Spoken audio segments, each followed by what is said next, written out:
పాపుల మార్గము అంటే ఆడెళ్ళే దారిలో నువ్వు వెళ్ళొద్దు, కానీ అదే కావాలి. లోకం వెళ్ళే ట్రెండే కావాలి. వీడికి మంచిది నచ్చదో. ఈ మధ్య అందరూ చూసారు లేదో, ఇక్కడ చిరిగిపోయినాయి.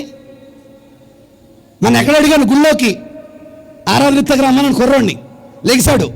పక్కన రాగానే ప్యాంటు చిరిగిపోయింది. బాబా ప్యాంటు చిరిగిపోయింది అన్నాను. అయ్యగారు ప్యాషన్ అయ్యగారు అన్నాడు. ఏం చిరిగిపోతే ప్యాషను? అదేంట బాబు ప్యాషన్ ఏంటంటే బల్లెటోడు అయ్యగారు ఏదో పేరు చెప్పాడు, నాకు గుర్తులేదు.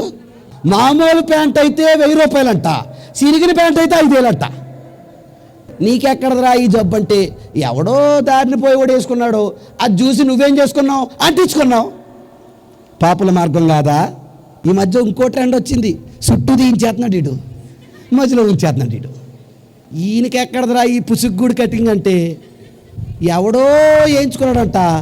ఈయన కూడా నిజం చెప్పండి, ఈరోజు పాపుల మార్గంలో వెళ్తున్న వాళ్ళు లేరా?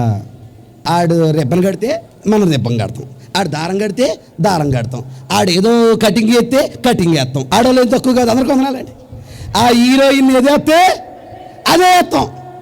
ఈ మధ్య దిక్మాలు కూడా వచ్చింది, ఫోన్లోనే వచ్చేస్తున్నాయంటే బట్టలన్నీ. ఇంతకుముందు చక్కగా భర్తలకు భోజనం పెట్టి అన్నీ చేసి వాళ్ళు ఉండేవారు. ఇప్పుడు అదేం లేదు, 24 గంటలు ఇలాగే. ఈ అమ్మకి ఈ జబ్బు ఎక్కడదా?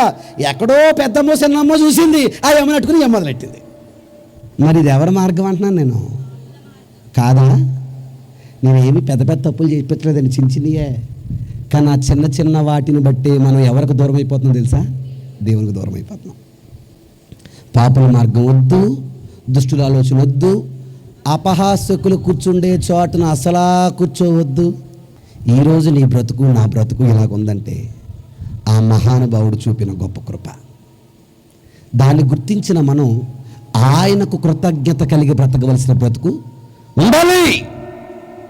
అలా ఉండాలంటే ఆయన కోరుకున్న కృతజ్ఞత ఏంటంటే ఆయన వాక్యాన్ని మనం పాటించడమే. ఎవరి వాక్యాన్ని? దేవుని వాక్యాన్ని. పాటించకపోతే నచ్చమాండంటే చంపేస్తాడు.